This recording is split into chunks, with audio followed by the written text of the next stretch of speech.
Salutations, I'm Salutations, and today we are covering Far, Far West, a game I tried in playtest / alpha testing stages, and it was awesome!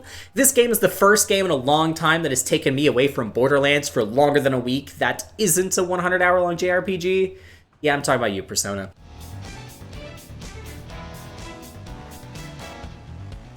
And excluding some of the network errors and save file corruption issues, I'd buy it for 30 bucks. You could probably haggle me for a little bit more, but that's about where I'm at with it right now. If you are a fan of build crafting, guns, and magic, you need to see this spell and joker system they have in store.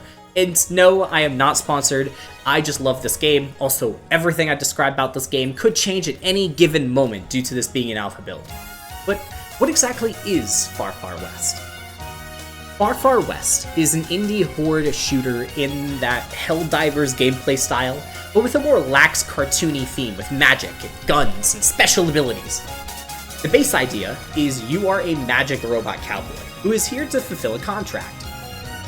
These contracts are to kill large creatures or objects. Yes, we kill large objects with health bars. Have you ever seen a flying possessed saloon rain novas at you?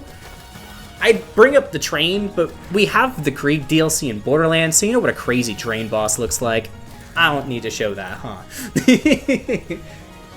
Now, onto the magic system. Have you ever played with a magic system and the spells didn't mix or cooperate with each other? Have you ever wanted to merge spells into crazy supers? I definitely have for both of those. And when I was playing Skyrim and the other Elder Scrolls games, I was kind of just like, man, I miss Morrowinds because I can craft spells.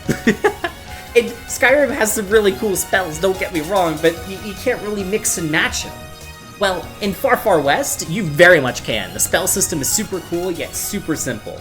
There are 4 primary categories. We have our electric, acid, fire, and voodoo. Electric, it is your utility spell type.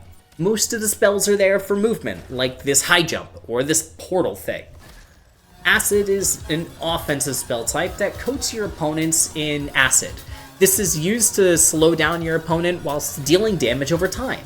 This also is the starter to the synergies we'll be talking about later. Fire is your next type of spell. It's another offensive spell type that's here to burn things. We throw fireballs and fire beams, but we also cause things to explode. Last but not least is voodoo. Voodoo is a more sustained style spell class. You are rocking ways to drain opponents of their life and heal from it. Heal your team with the souls that you've collected in your dolls and control the battlefield with mind-altering spells.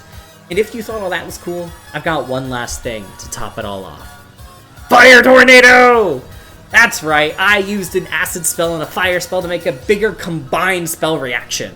There are likely more than this, and I'm hyped to see where this goes from here. I loved playing around with the different spell combinations and whatnot. There were so many cool things. I had so much fun playing with it, and especially with some of the stuff with the jokers that we'll be talking about later. Let's talk about the firepower. We have guns, we have bows, we have miniguns and boomerangs, and they are all present here.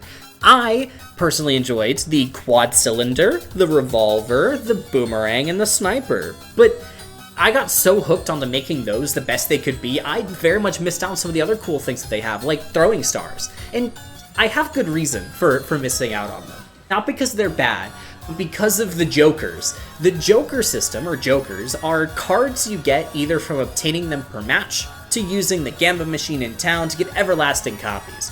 You can also purchase them outright with the souls of those you've conquered or by completing achievements. However, RNG is the Borderlands way, and that has always been my way of obtainment for the time I've been playing. The effects can be crazy, or they can be interesting, from flinging pigs and cows at or from enemies to getting instant cooldowns on your spells. And this game has a ton of cool jokers. To better clarify, you can get jokers in the middle of your match like a roguelite system, and then when you get out of the battle into your hub world or town, that's when you start gambling and to get your copies of jokers. But all the glaze aside, I'm genuinely blown away, but let's be realistic. This is a pre-release playtest. On release, the game could be dramatically different, whether it's due to a higher price point, new software, rebalancing, adding new, different things, or unforeseen bugs. But based on the last week that I've played with it, I can confidently say I love the game as it stands now. This game was so much fun. I very much enjoyed it. Not only do I love this game, but it's coming out on the 19th, at least a public demo. And that is going to be a lot of fun. I hope to see y'all in the far, far west. But before I sign off, I have a massive shout out to make. I honestly wouldn't have tried Far Far West if it wasn't for the streamer Silver Suzaku over on Twitch. She spent a huge portion of the week gaming with me in my Discord and showing me the ropes and getting me hooked. Go give her channel a watch. But that's all the breakdown I have for you today. If you want to catch the next stream or just hang out, join the Discord server, jump into the voice chat. There's absolutely no pressure to speak. Just pull up the stream and chill, or use the text chat to join the conversation. Until next time, where I see you out on the fields of Pandora or far, far to the west of reality, I hope you tune into my broadcast. Stereo Lotus 77 signing off.